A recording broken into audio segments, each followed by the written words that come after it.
This week on the Analog Circle Podcast, NFL 2K football is making a comeback.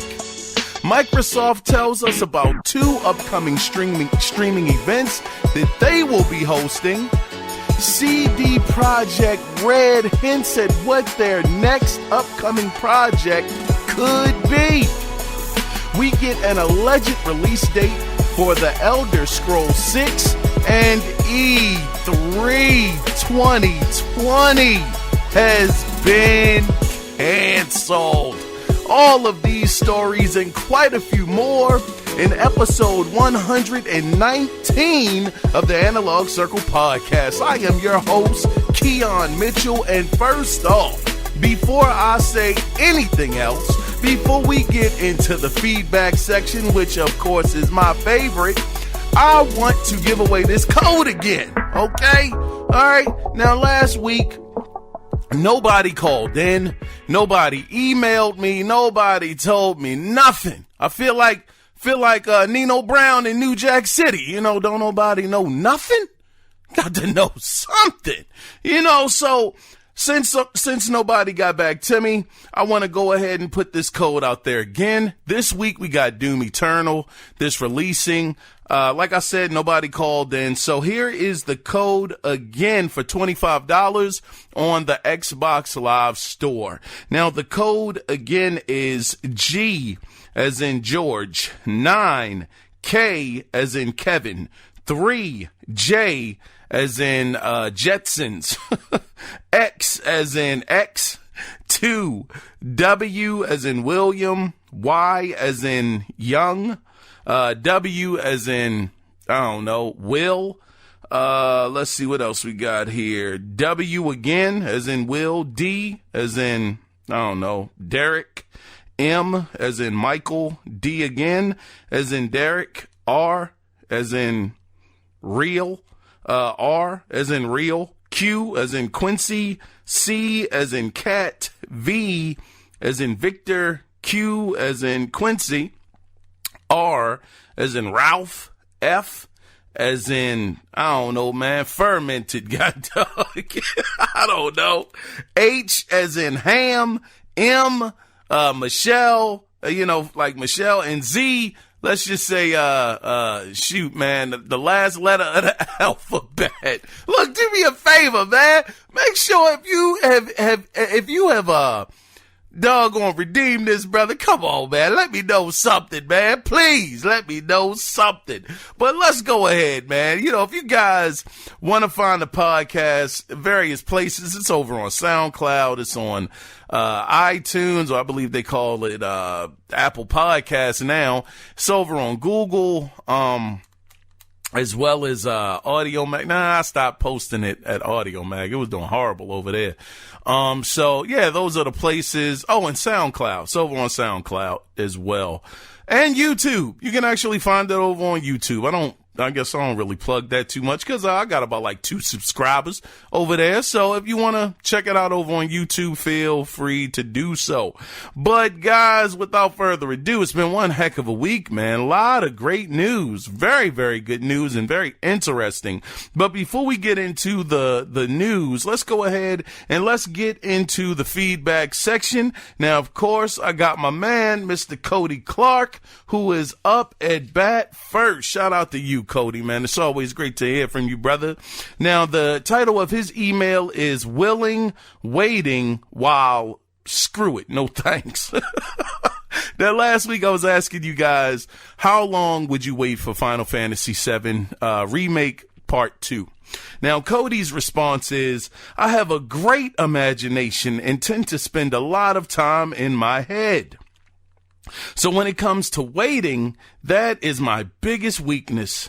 I'll sit and plot and go crazy in my head, waiting for something to happen. That was like all I did in my 20s and 30s, to be honest. Waiting is easy.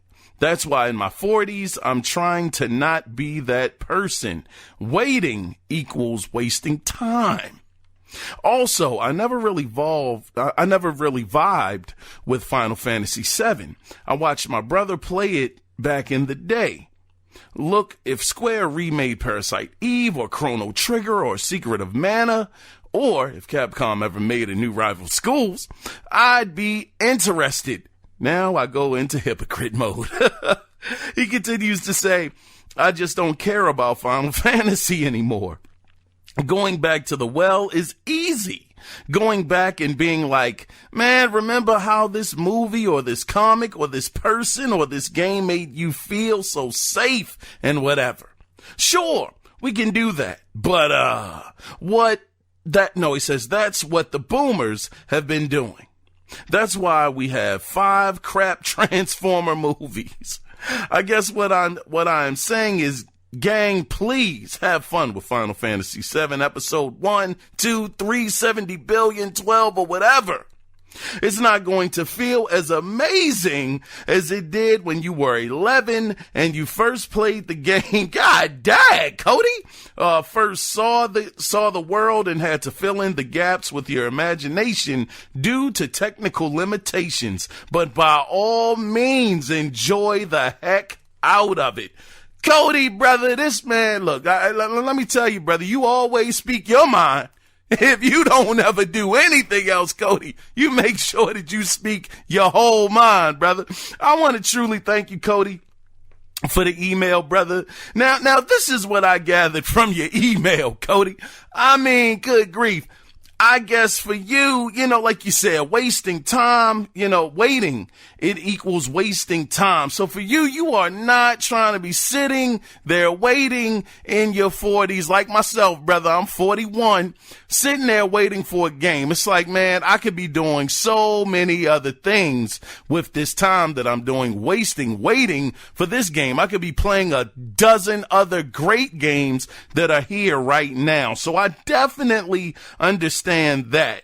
And I saw in the email, Cody, where you did admit that if they did come out with a Parasite Eve or a Chrono Trigger or one of my favorites, which is Rival Schools, I don't know why Capcom hasn't come back out with one of those, that it might be okay if you had to wait. So to me, it seems like I guess that's where you meant by, you went into hypocrite mode where it's like, okay, it's okay for one, but for Final Fantasy, no, I'm not feeling it. So I guess overall, Cody, you and Final Fantasy, you are not a fan. And basically, whether it comes out a month later, 10 months later, 20 years later, you could care less. And I definitely get that, Cody. 100%, brother. I mean, but I gotta say, wait a minute, Cody, hold on, brother. Now you did say something that I was like, whoa, wait a minute. When you said it's not going to feel as amazing as it did when you were 11 years old. And I think well, you said you kind of had to fill in the gaps because of the graphical limitations and, technology or whatever. Cody, I can't lie to you, brother. I played Final Fantasy VII Remake, the demo, and brother, I'm telling you, I mean, it didn't literally make me shed a tear, but I kind of, teenage Kiaun felt just so amazing playing the game. It's one of those moments, Cody, where like I was saying last time, you've had these certain thoughts about different games or just things in life where they just seem so much better back at that time. And then you revisit them years later and it's like, good gosh, that is not how I remember it being. But for Final Fantasy VII Remake for myself, and I'm also a fan, Cody. I know you said it's just not your jam, man, and I get it.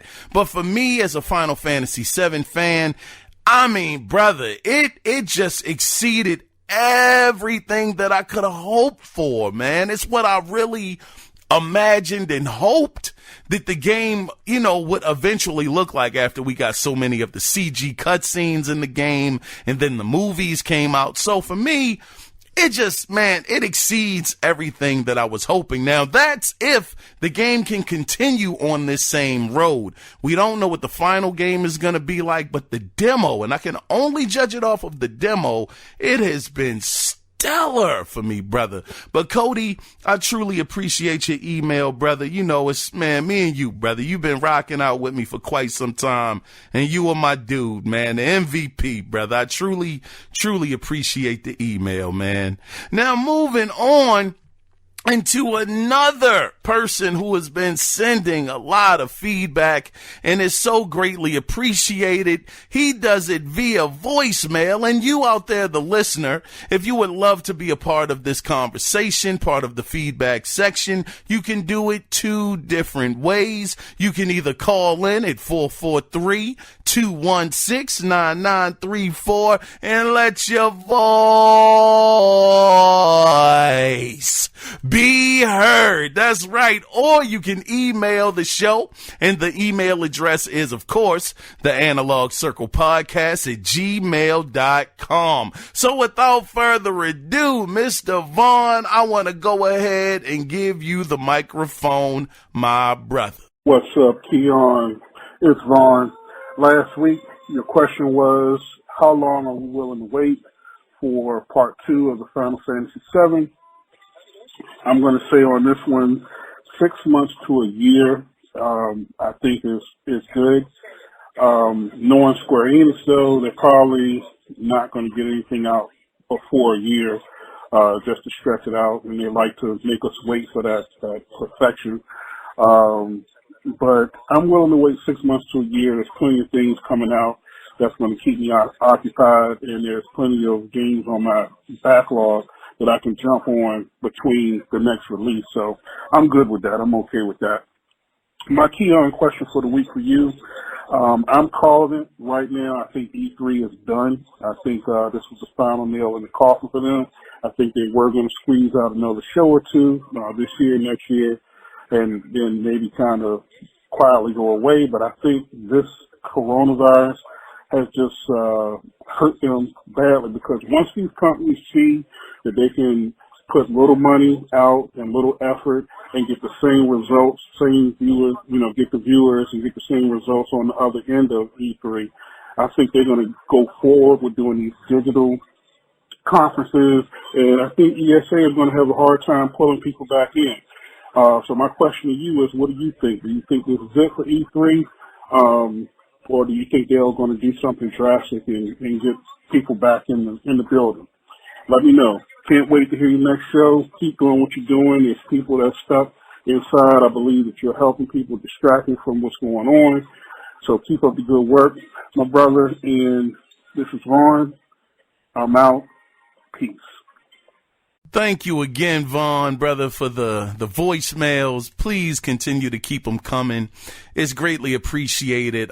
It truly makes my day. Like I said, when I hear back from you guys, being able to talk to you, in this section of the podcast. So definitely, please continue to write in. I mean, not write in. I just said leave a voicemail. Vaughn, my bad, brother. But I also appreciate the very kind words, man. It's like I said, I'm just such a huge fan of gaming. I love talking about gaming. And just having you guys listen in and chime in, it truly means so much, man. So thank you once again, Vaughn, for letting your voice be heard. So let's get into your voicemail, brother. Now, Final Fantasy VII Remake. I tell you, man, 6 months to a year, that would be absolutely fantastic for me. I would absolutely be willing to wait 6 months to a year. To me, that is the perfect amount of time. I mean, I'm going to be honest with you, Vaughn. Even if I had to wait 2 years, I'll go 2-3 years. I don't know. Then I would probably just be too frustrated and wouldn't support them just because they took so long. But I'm willing to go 2. You say 6 months to a year. I think that is more than enough time, or at least I would hope it would be more than enough time, because one of the producers of the remake, Final Fantasy VII Remake, did say that they have already started work on part 2 and that it shouldn't take as long because they already have the assets in place. So I'm hoping that that holds true, and that, like you said, 6 months to a year, we could be playing part 2. Now, you asked me a very, very good question, and I know you already see the title of this episode, Vaughn. So your not your email, but your E3 questions, brother, I'm going to answer those at the end of the show, because I definitely, as you can see by the title, have a few thoughts about that, man. So once again, Vaughn, thank you so much for writing in. Thank you for the encouraging words. And thank you as well, Mr. Cody Clark. I really, really appreciate the feedback. It's always so appreciated, and I look forward to it. So, now moving outside of the feedback section, though, I gotta let you guys know what I have been into this week, and I must say, wow. I just finished up Batman, a Telltale series. That's always a tongue twister for me, a Telltale series. Good grief. That game was fantastic. I have never, I mean, look, my first, I guess, jump into Telltale games was The Wolf Among Us. And I just loved the heck out of that game. It was so great. The characters, the spin on the different characters, Bigsby actually being the big bad wolf, and just having all of these different characters. And I know it's based off of a comic book, but seeing this other side of these characters, that we grew up on, having these different lives, living these fairy tale lives, as it were, seeing the flip side of it and the reality of it, man, it was just phenomenal to me. So that's when I really gained a very, very, I guess, a very positive outlook on Telltale, because I was like, wow, they actually really made a great game here. And I always used to say that was the only game that I was looking forward to seeing from Telltale again. And that was until I played Batman, a Telltale game. This game was phenomenal. Now, granted, you have to be into Telltale games, that kind of genre to respect it. It's kind of like a more so point and click, and you're doing quick time events. But the story, oh my gosh, it was phenomenal. One of the best games I have played. Now, granted, I told you guys before, I love games like Detroit Become Human, Heavy Rain, games that are very narrative heavy focused. So the gameplay, yes, while it is very important, it doesn't have to be, with those kinds of games, it doesn't have to be the front and forward thing to keep me into the game. It's the story. And the way that Telltale went about telling Batman's story, having you be Batman, then having parts where you were Bruce Wayne, and how you could intertwine the two to make certain situations happen or provoke things to happen, and seeing the relationships that he had with one main character, and I don't want to spoil it because, the game is free. Well, if you have, Xbox Live Gold, you can download it for free, and I don't want to ruin it, but just fantastic, man. I would absolutely love to see Telltale, and I know they're not going to do it. I'm pretty, almost 90% sure that they'll never be able to do another Batman game, but we know that studio is making a comeback, and I would really love to see a season 3 of Batman. If you haven't downloaded the game, please do yourself a favor and download it. It's phenomenal. I don't want to oversell it. It was just that great to me. But outside of playing Batman, a Telltale game, I also was playing Judgment again, the game on PlayStation 4, by the same people that make, what is it? Man, it's slipping my mind. Yakuza. This behind the Yakuza series. They also made Fist of the North Star. Sega. This game is long. I mean, I'm at almost 40 hours, and I feel like I'm only halfway through the game. And granted, I have not been doing a lot of side missions. I haven't been discovering all of these different, like these friendships that you can have with people, going on side missions for them, then doing side missions for yourself, different characters. I have done none of that. I've been strictly sticking to the script of the game. And it is, like I said, I'm at almost 40 hours in this game, and I think I might be halfway through. But the game, once again, it's a fantastic game. Very narrative heavy, great story, couple of plot twists that have happened with different characters. The voice acting is good. The one thing that I'll say once again about the game is that it's a lot of text at times where they don't have the voice actors saying all of the lines. Sometimes you got to just read it for yourself. And sometimes the cinematics can be kind of long and taxing. Think on the lines of Metal Gear Solid. Anything Kojima has done, think of his cutscenes and put that with Judgment. It's just like that. But it's such a great game. I really don't have any complaints about it. The cutscenes are fine for me. I enjoyed them in Metal Gear. Just the text-based stuff. I wish that they had the voice actors come in and be able to read those lines. But, that's nitpicking at that point.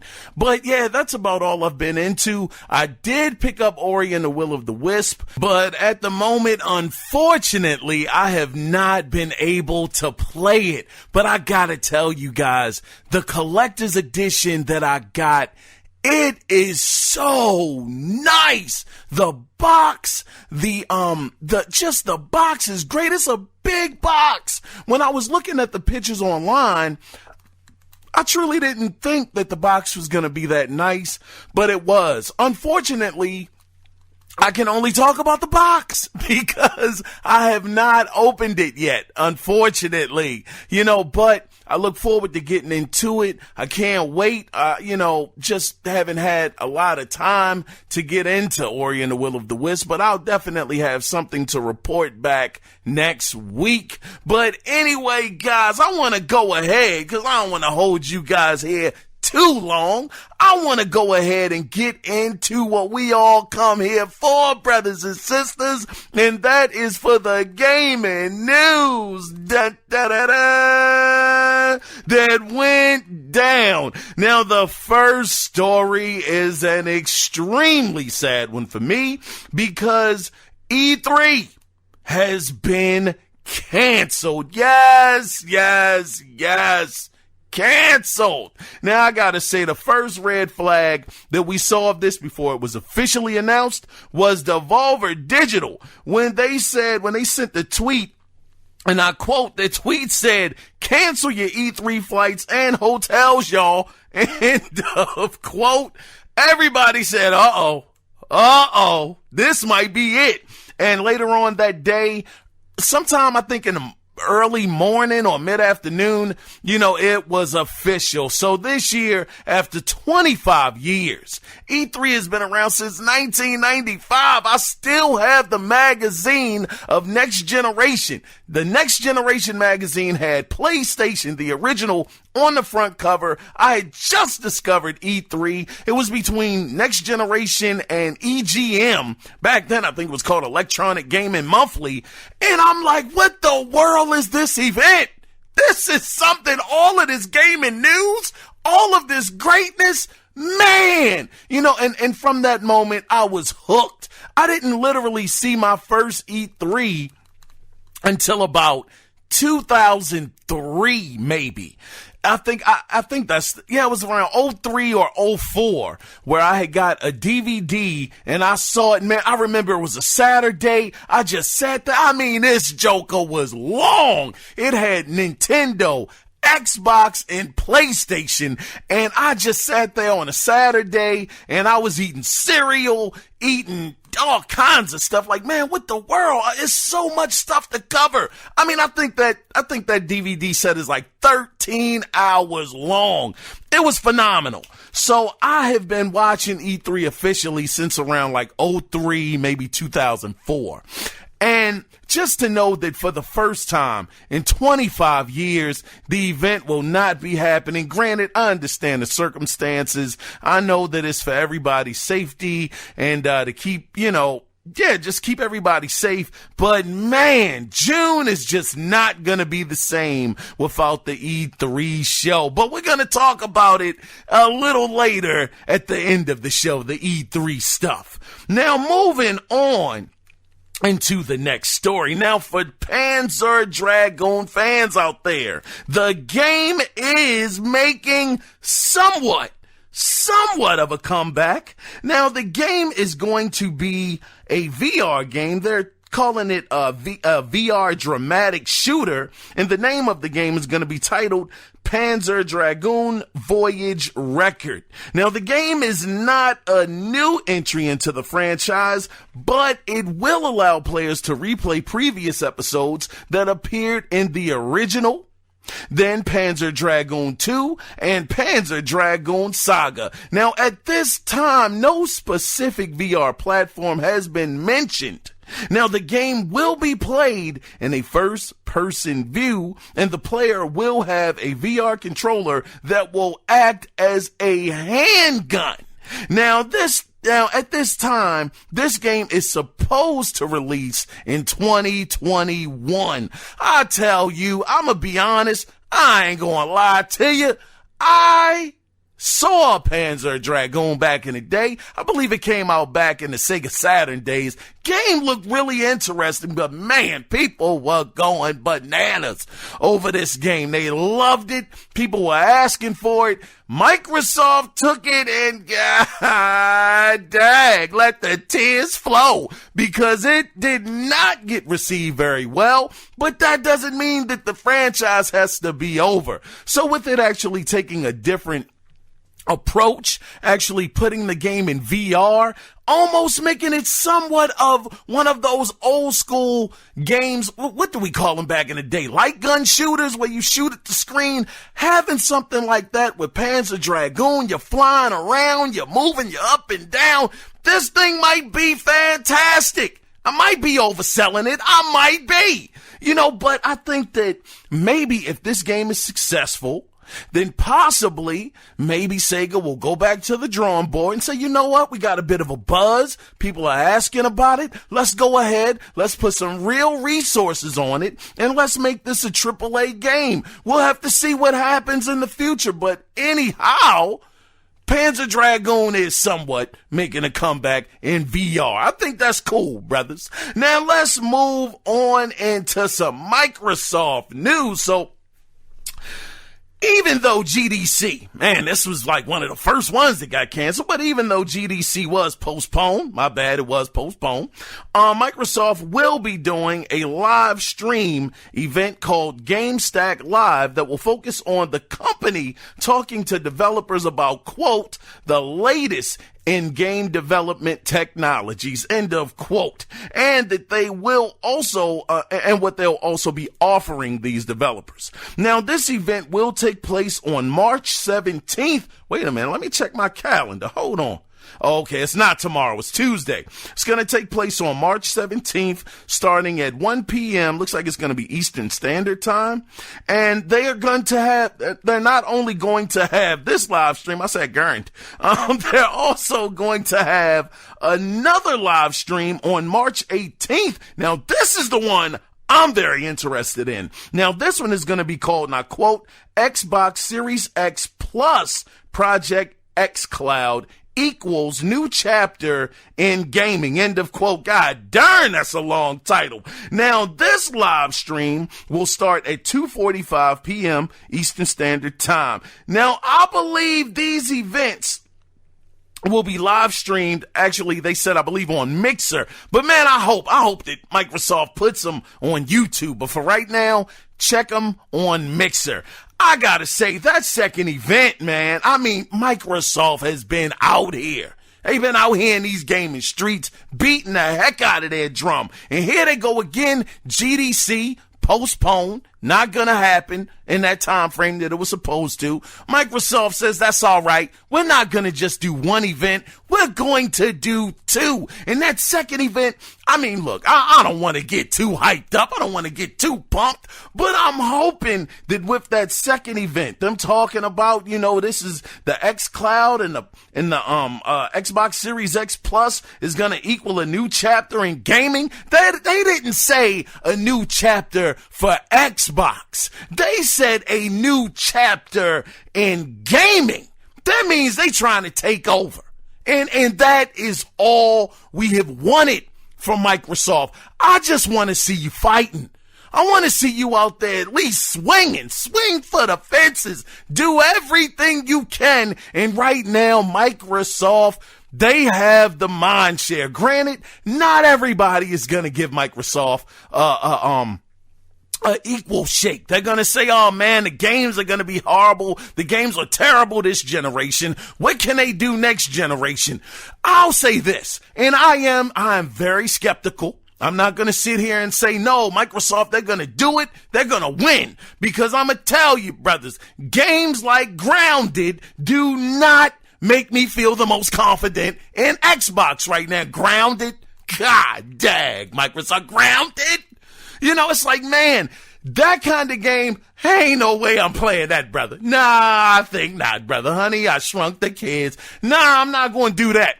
But a game like Hellblade Part 2, oh, I could rock with that. Or the other game that Ninja Theory is working on, some horror game, I can rock with that. They're talking about Fable, could be making a comeback. We got some screenshots a couple of months ago. It might have been a couple of weeks that looked like it could have been a Fable game. I can go with that. So if they can just continue on, because at the end of the day, the games are the thing that's going to sell the console. And if they can continue, yes, power to me, power matters. Yes, people out here talking about, oh, it doesn't matter. Look at the Nintendo Switch. How come they're selling so many if power doesn't matter? I'm saying to myself, look, Nintendo, they've been doing their thing for quite some time. And this is not a slight to Nintendo, because I am once again a Nintendo fan. Now, I hadn't been over the last 20 years or so, but I am a fan of what they do with the Switch. But to me, the Switch, it's not, you can't consider that a console. That is a handheld. It's a hybrid, something we've never seen before. And what does Nintendo do best? They do handhelds best. So I'm not going to sit here and say that the console would have been as successful as it has been without it being a hybrid. And that's not taking anything away from Nintendo, because they have brought the games. They have brought nothing but phenomenal games to their platform. But I just get tired of people talking about it. The graphics don't matter, and they always pull that out their back pocket. Feel like, God doggone, Coming to America. Oh, that's day one. Rocky Marciano. It's like, God dang, man. But anyway, I just hope that Microsoft continues to move on this path. I'm looking forward to seeing this event. Once again, the one I'm looking forward to is going to be on March 18th. And man, Microsoft, just continue, brother. Continue doing your thing, Phil, because you really got me rooting for you. And I think that you guys can do something very special. Still skeptical, but I'm starting to believe just a little more. They've been out there talking about the specs, and it's just great. It's great to see Microsoft being this aggressive, whereas Sony, they sit back in the background and they continue to say nothing. Nothing at all. Granted, they got some, oh my gosh, they got some heaters coming out, man. The next 3 months, April, May, and June, like I said, that's on lockdown. It's locked, but you still got to come out with some information about your PlayStation 5. Let's move on into the next story. Now, this one right here, brothers. Oh, it hit my heart. Oh, it hit my goddamn heart, brothers. Now, this just completely was unexpected news that came from far left field. 2K has struck a deal with the NFL for a multi-year, for a quote, I want to quote it, a multi-year partnership, end of quote. Now I'm hyped, right? I'm pumped up. I'm like, oh, shucks, 2K is back. But it does come with a caveat. It has a catch. Now, the catch is that the deal is for, quote, non-simulation football experiences, which according to 2K president David, hope I get this guy's name right, Ismailer, means they will be able to produce, quote, multiple video games centered on fun, approachable, and social experiences. Excuse me, I'm always belching when I start recording. But also, this deal with the NFL will only cover the names, logos, and associated elements for the league and its 32 teams, but it does not. Now, this is a bit of the kicker.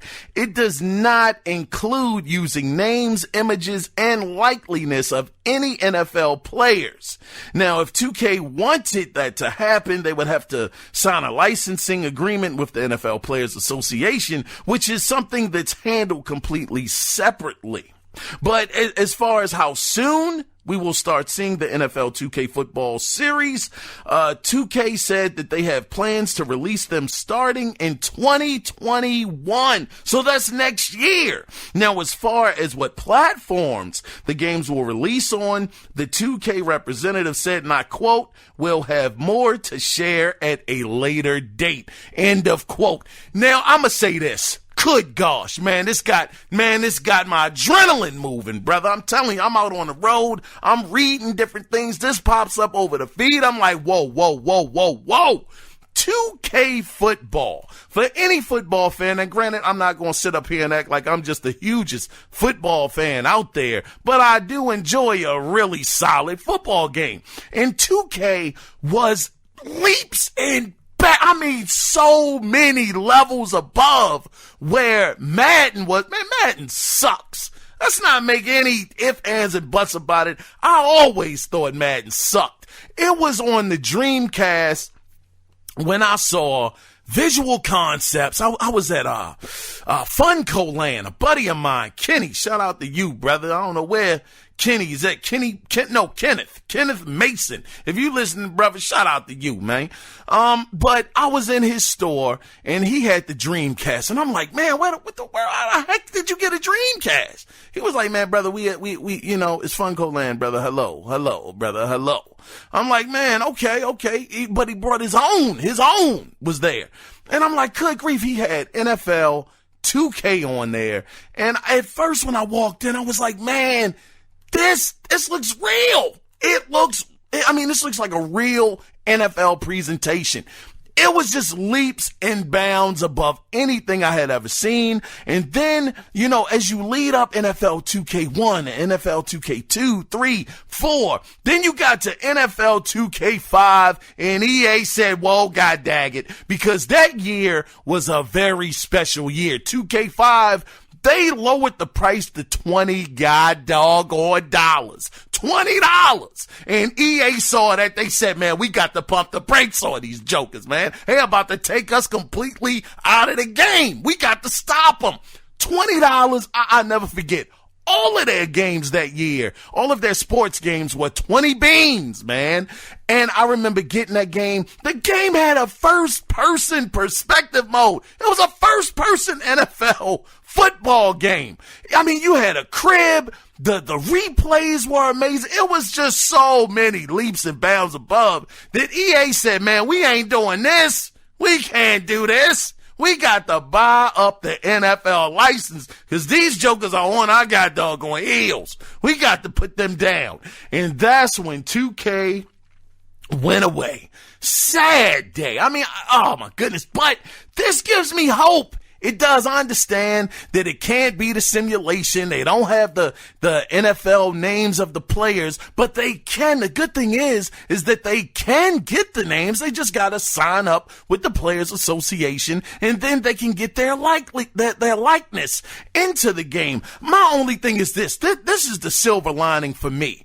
They got a deal with the NFL. Multiple years. So this isn't going away anytime soon. EA can't hold on to the license for too much more. I mean, God dog. You know, and the other thing is that we know that they're saying it's going to be based on fun, you know, a very, friendly, non-simulation. So I'm thinking more like, NFL Street back in the day, something that's, kind of like Blitz maybe, something on the lines of just an arcade fun kind of experience. But I'm just glad they got the license. The last game, you know what? I'm all over the place, man. God dang. But the last game I believe 2K made, last football game, was AFL. Am I right or wrong about that, guys? I can't quite remember, but I know they took players that were older, you're talking about your like Barry Sanders and I'm blanking, Emmitt Smith, guys from that era, like older NFL players. And the game was so amazing. I have it downstairs in my basement. I got it. And it was just fantastic. The thing that made 2K stand out, it just leaps and bounds above what Madden could ever do, was the presentation. And I remember playing it on Xbox, how I don't think the PlayStation 2 could handle the replays at halftime. But on Xbox, you could see all of the replays. You got Boomer out there showing you the replays. Just awesome. I hope it will be so phenomenal. I'm going to speak it out there. When 2K officially can get all the way back into making NFL games, they are going to dominate Madden. They are going to take them out. All we got to do is look at NBA 2K versus Live, and we see how that went down, what happened with that. So 2K, my hat goes off to y'all. I'm wishing y'all the best because I want to see competition. I haven't bought a Madden game in over 7 years. I want to see EA get challenged for once. Get really challenged with the NFL game. This is going to be phenomenal. Now let's move on, because I think I harped a little too long on that one, but I got me pumped up, brothers. But let's go ahead and move into some more PlayStation. Well, this is actually the first story about PlayStation VR. So let's get into some of that news. Now, a recently spotted listing from the Asian PlayStation Network database suggests a demo of Iron Man VR will be available. Now, the tweet reads from PSN, from PSN releases as the following, and I quote, "The game, Marvel's Iron Man VR demo with Ed Kusa 18303 has been added to the PlayStation 4 Asian PSN." End of quote. So even though we did get confirmation that the demo does exist, we don't know when we will be able to play it, but the game, if you didn't know, it will be releasing on May 15th. And I don't know, you guys might remember a couple months ago, I think back in December, they had some similar listing to this where they were talking about it was going to be a Final Fantasy VII remake demo. It was found in the data mines or whatever, and they said it was coming soon. It was a rumor. And then finally, like I said, what's it been, about 2 weeks now? 2 weeks ago, they just doggone silently dropped the Final Fantasy VII demo. I think this would be great for Iron Man VR. It's something that a lot of people, well, nobody has actually played Iron Man VR, so this is going to be completely fresh. I think it'd be great to get some eyes on it, have people have a chance to get into the game, see what it's like. I think it could really help the sales of the game. It looks pretty cool. It looks like something I could be interested in, something that I might give a chance. But I mean, look, don't listen to me, brothers, because my doggone PlayStation VR is still in the box, man. I think I'm blowing smoke. I'm gonna be honest, which I can't lie to you. But for people that are looking forward to it, I think it'd be fantastic. I don't know, bro. I ain't gonna say it's gonna be fantastic. I don't know. It looks decent. It looks cool. It looks like a VR game. People that are into VR, that enjoy it, I think, the flying around as Tony Starks, it might not be a bad deal, brothers. But let's go ahead and let's get into some more E3 news. So, Man, the train just keeps on rolling with this. So since E3 got canceled this year, which I still can't believe that happened. People were wondering, what's going to happen with the companies? What are they going to do? Are they going to, how are they going to show us their products, and what are they going to, how are they going to advertise this? Well, Microsoft, they actually have come out and, along with several other companies, they have spoke out and said, well, Microsoft said, and I quote, "We'll celebrate the next generation of gaming with the Xbox community and all who love to play via Xbox digital event. Details on timing and more in the coming weeks." End of quote. Now, Nintendo, they said, and I quote, "Large industry events may be untenable for the foreseeable future, but we are considering various ways to engage with our fans and will have more to share as the year continues." End of quote. And Ubisoft said, and I quote, man, God, dog, how many quotes did I write? They said, "We're exploring other options for a digital experience that will allow us to share all the exciting news we have planned." Now, end of quote. Outside of that, Devolver Digital and EA, they pretty much said the same thing. Square Enix and Bethesda and Take-Two, and Warner Brothers, though, they were left saying nothing. And when Blizzard was contacted, they declined to say anything. So it looks like that Nintendo, Microsoft, and Ubisoft, they're all rocking out. They're going to do something or figure something out. But now, the interesting one here, though, Bethesda, yeah, I do like their shows. They're very cool to watch. Square Enix, I'll say last year, their show was really solid. One of their better shows, if not, to me, in my opinion, quite possibly their best show, but they also had Take-Two, but the one, and we know Take-Two was there, but they ain't really showing nothing off. I couldn't have imagined them talking about GTA 6 or anything like that. But the one to me that really piqued my interest was Warner Brothers. They were going to be there. And what have we been waiting for years from Warner Brothers? This new project that they are working on. It's been Superman at one moment. It's been Batman another moment. It's been the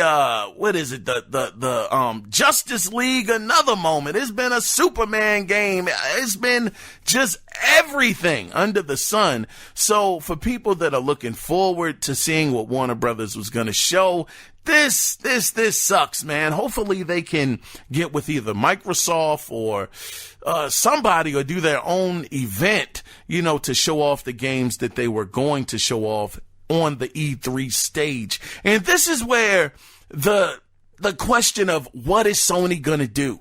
Because right now, Sony they got away. Dag, they got away. Clean, too. Man, everybody was jumping on Sony. I was mad as I don't know what when they canceled their E3 presentation, and now all of a sudden everybody gets canceled. But the thing about Sony is, when are you going to speak out? These jokers said hundreds. They might have said 100. I know 100 something was in there. Hundreds of events. And here it is, March. Now, I understand you can say, oh, wait a minute, Kiaun, coronavirus, much, brother. What about that? I get it. Completely get it. But once again, what is stopping Sony from doing a digital event? Microsoft is about to jump out there and do their own digital event next week. Tuesday and Wednesday. They're already out there doing their thing, but yet Sony stays silent. Sony, you got to start moving, brother. You got to start getting something on the table, man, because right now your fans are out here wilding, talking about 50 T-flops, 72 cubic CUDA cores, and some more stuff, 72 gigabytes of RAM. Sounding like doggone Denzel Washington out here, training day, 23-hour lockdown. You never see the light of day. I mean, Joker's going crazy out here. But we'll have to see, what happens with E3. I'm really looking forward to it. I can't wait, man. I think it's going to be great. I truly do. But let's go ahead and move on. But, before we move on, I truly do hope that these other companies, they're able to get something going. Because, man, without E3, the announcements and all, it makes me feel real good that Microsoft, they're like, nah, man, we're going to be there. Straight up. Nintendo, they're saying they're going to figure it out. So we'll have to see, though. But now moving on into some Sony news, since, I was just talking about a good old faithful Sony. Now, so over the week, oh, buddy, the head of PlayStation Worldwide Studios, Mr. Herman Hulse, he sat down for an interview. Now, before you ask, like I said, man, before you ask, did he talk about PlayStation 5? You know the answer is, unfortunately, no. However, though, during the interview, he did talk about what the focus will be going into the next generation. So I don't want to tell you what Mr. Herman Hulse said. I'm going to let you go ahead and take a listen for yourself. We're very committed to dedicated hardware. As we were before, we're going to continue to be that. And we're very committed to quality exclusives and to strong narrative-driven single-player games. And I would say that at the same time, we're going to be very open to experimentation, to new ideas, just trying things out to see what works. I think that's very much also part of the DNA of Worldwide Studios. Well, speaking of experimentation, actually, there have been rumors about a Horizon Zero Dawn Complete Edition that might be coming to PC. So I was hoping maybe you could confirm or deny that while I've got you. Yes, Sid, I can confirm that Horizon Zero Dawn is coming to PC this summer. And very interesting. Yeah, I mean, there's a lot I can say to that, but let me just say that there will be more information coming from Guerrilla, from the new studio directors, Michiel, JB, and Angie, pretty soon. Got it. Well, PlayStation is definitely not a stranger to publishing titles on PC. It's happened in the past, but I dare say Horizon is one of the largest games to make that leap. So I guess maybe, is there anything you would say to PlayStation fans? Is there anything they should sort of take from this news, or what does it mean for the future? Can you talk about that at all? Sure. I think it's important that we stay open to new ideas of how to introduce more people to PlayStation and show people maybe what they've been missing out on. And maybe to put a few minds at ease, releasing one first-party AAA title on PC doesn't necessarily mean that every game now will come to PC. In my mind, Horizon Zero Dawn was just a great fit in this particular instance. We actually don't have plans for day and date, and we remain 100% committed to dedicated hardware. So, Mr. Herman Hulse, man, I tell you, he said quite a few things. Let me tell you, PlayStation fans. I ain't even going to say PlayStation fans because I'm a huge PlayStation fan. I want to use the proper term, man. I mean, fanboys was out here wilding, brother. One guy tore his office up. There's some of these, I really didn't take all of them seriously because some people, of course, they're trolling. They're out there falling out their seat on Sony. How could you do this? Oh, why? But some people, man, I think they was kind of hurt. I mean, this guy tore his whole office up, and one of the Guerrilla Games developers said, "Good grief, I don't understand this. How the world does this affect you?" So PlayStation fans are out there saying, that this will never happen again, or, their games aren't coming to PC. And even Herman Hulse, he said a few things. He said that, yes, Horizon Zero Dawn, it has been confirmed. It is coming to PC. He said, and I quote, though, "I think it's important that we stay open to new ideas of how to introduce more people to PlayStation." Now, I mean, listening to that, him putting, Horizon Zero Dawn on the PlayStation, I mean on the PC, as it were, I think that it's similar to what Microsoft had said back in the day. Y'all remember Phil Spencer? He actually was trying to put people at ease because right now, Herman Holst, he also said that just, releasing one first party AAA title on PC doesn't necessarily mean that every game now will come to PC. He told them that they aren't going day and date with their titles. I mean, he's letting the PlayStation base know. He's just basically putting them at ease right now. But I tell you, I'm going to say it again.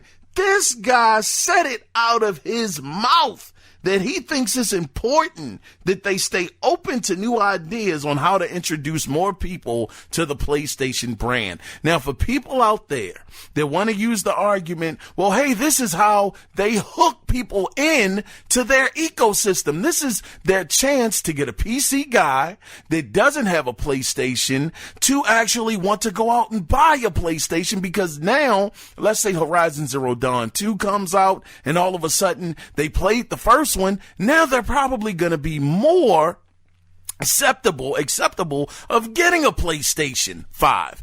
My counter argument to that is, how the heck did that work out for Microsoft? How did that work out for the Xbox brand at this point in time? When Microsoft went out there and Phil Spencer, he was talking all of this stuff, about, oh man, we're going to stay, we're going to have certain games come out on PC. Man, matter of fact, man, you know what?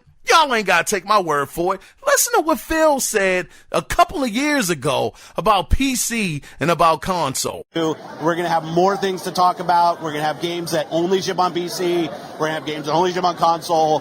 And PC gaming is critically important to the company. From Satya on down, the company believes that. And I only brought that up because that just shows that the focus of any company can change at any given time. Phil, he went out there and told Xbox fans everything that we wanted to hear.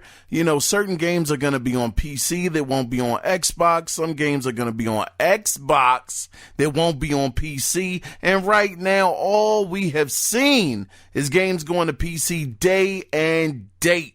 So for PlayStation fans out there like myself, I would never rule out the fact that Herman Holst, if this does take off, things could definitely change and we could be seeing more games coming over to the PC. And I'll be honest, I'm not a fan of it. I think the console exclusives should stay console exclusives. It gives the console its identity, and it gives us as a consumer a reason to own the daggone platform. I've never been a fan of these practices, but it's not up to me. These are billion-dollar companies, and yes, I'm a huge fan. I am giving them my money, but at the end of the day, they are in it to get more money. We'll have to see what's up with Sony later on as this whole situation unfolds. But let's go ahead, and I'm going to try to speed it up right now because we are basically at an hour. But let's talk about CD Projekt Red. Now, currently, we all know that they are working on Cyberpunk 2077, but what does the future look like for the developer? Well, according to CD Projekt Red CEO Adam, he said this, and I quote, "We've been working on the next single-player game already, creating a clear concept that waits for further development. It's already working, but we don't want to commit to it yet. We'll start working on this next game right after Cyberpunk 2077. I already said that there will be no Witcher 4.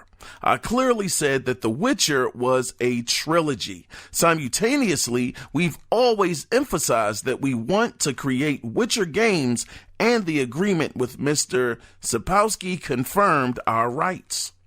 We have 2 worlds, and we want to create games in those 2 worlds. That's why all planned games are either Witcher or Cyberpunk." End of quote. So there we have it by Mr. Adam, I keep messing this guy's last name up, Kinsinski. Man, god darn it, Kinski. How do you say that? Let me know, brothers. Kinski. I guess. I don't know.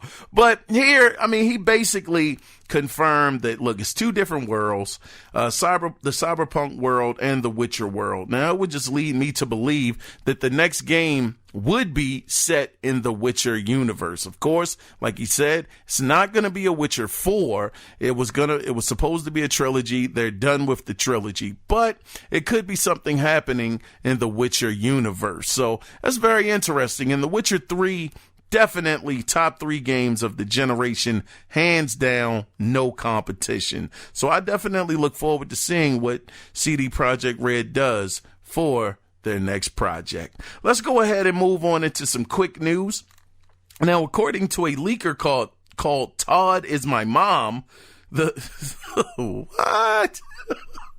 The Elder Scrolls 6 will be named Redfall and will take place in High Rock in Hammerfell, and it will release in the year 2025. God dang.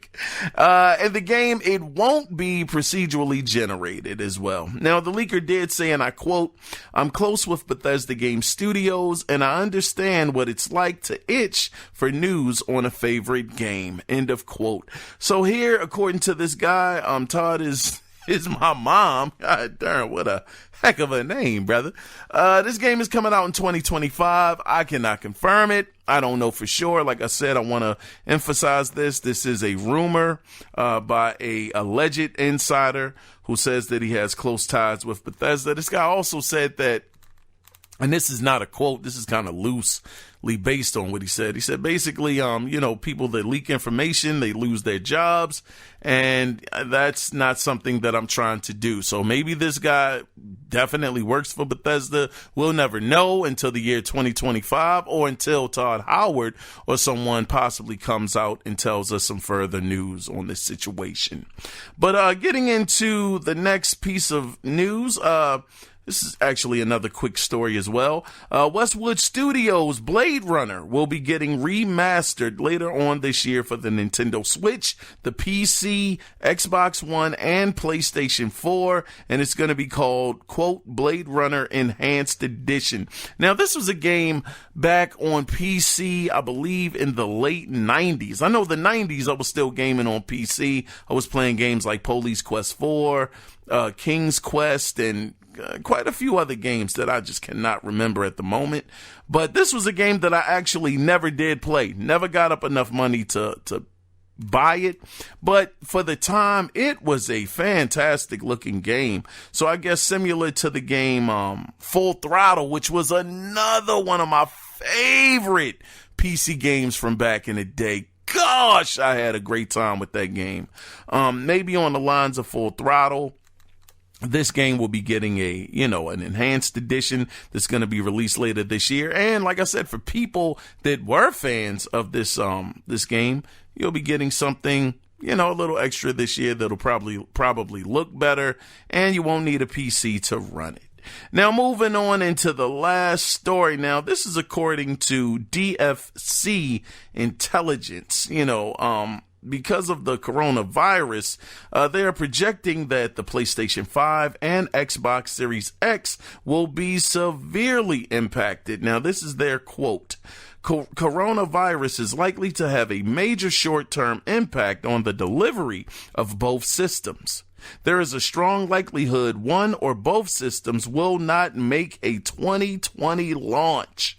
If the systems do launch, supply will likely be constrained and initial pricing could be higher than expected. End of quote. Now, if you guys were wondering who DFC Intelligence is, they are actually a strategic market research and consulting firm who focuses on the gaming industry, and they're used by 300 leading companies in over 30 countries worldwide. So this is definitely not a small time, as it were, research firm that's coming out and saying this. These guys are really with the big boys. Over 300 companies, good grief, in 30 countries. That's a lot. So I'm saying that you can probably take this maybe not as 100% truth, but at least take it a little more serious, because it does have some credibility. Well, they have some credibility behind their name. But anyway, guys, that is the end of the gaming news this week. Now, guys, we are at an hour and 3 minutes. I thought I was going to be able to shorten up the show this week, man. I guess wishful thinking. But what I want to do right now is just get into the question of the week. So this week, I want to ask you guys, and I know you saw it, like I said, when you clicked on the episode, I appreciate it. Is the future of E3 digital? Now, I got to shout out Mr. Mike J for this, because earlier this week, me and Mike J were talking about E3, and he actually brought something to my attention that I wasn't aware of. He said it was this thing called, this was years ago, Microsoft will be bringing it home during E3. And what he was saying was basically Microsoft was releasing demos, E3 demos, of games from that year. And I remember thinking to myself quite some time ago, why don't they sell a E3 digital pass for people like myself that can't make it out there, or various other people that just don't want to deal with the big crowds, don't have the money for the plane fare and the hotels. I mean, stuff gets super expensive when you're going to E3, and it's so crowded. A lot of people say that they can't even get to the demos that they wanted to play. So I've always thought, and I'm not going to say it's been like this for a long time, but maybe over the last 3 or 4 years, I've thought, man, wouldn't it be cool if E3 offered a all digital pass, where since you can't make it to the show, you actually can have this, pay a certain amount of money and get some of the access to a few of the demos that are there at the show that you can enjoy, and maybe get some behind the scenes look at certain things that have gone on during the week. I mean, just some kind of extra incentive. For me, if you're giving me game demos of games that are there at the showroom floor, I'm all game, man. So that's my question to you guys. I also want to shout out Cody Clark again for sending an email, and it was titled E3 Try E Empty. And he was just basically talking about how the COVID-19 is going to affect the economy, how a lot of people were, actually relying on some of these different events to take place so that they could, put food on their table, different vendors, people that sell merchandise, even restaurants, a lot of places are taking a massive hit because of this, and it's definitely going to have a really bad effect on the economy. Man, I tell you, my 401k right now, good gosh, brothers. Oh man. Anyway, but I guess, Vaughn, to answer your question though, because I do want to get to that, I think this is it, brother. I do. And it hurts me to say that because, like I said, this has been something that I've looked forward to for many, many years. Since I was 16 years old, it's been something that I followed. But because of the coronavirus, man, this is really putting these companies in a situation where they have to, their hand is forced for them to be able to do something to put on to get their message out there for, the E3 news that would have come maybe via Microsoft stage or even a Nintendo Direct. These guys are forced to do it on their own. So because of that, like you said, saving those millions upon millions of dollars and not having to fly out the whole staff, not having to pay for hotel, meals, and putting on all of these big shows like the Xbox does. What's it called? Fan Fest? Putting on one of those at E3, renting out these expensive halls. I mean, these guys, granted, look, I'm not worried about these guys' money. The billion and trillion dollar companies, they can afford it. But, speaking to your point, Vaughn, them saving possibly tens of millions of dollars to just do something that's digital. Man, at the end of the day, it's all about the bottom line, man, which is why Sony is putting their games on PC. It's about the money. And like you said, Vaughn, them saving that kind of money, I can't imagine that the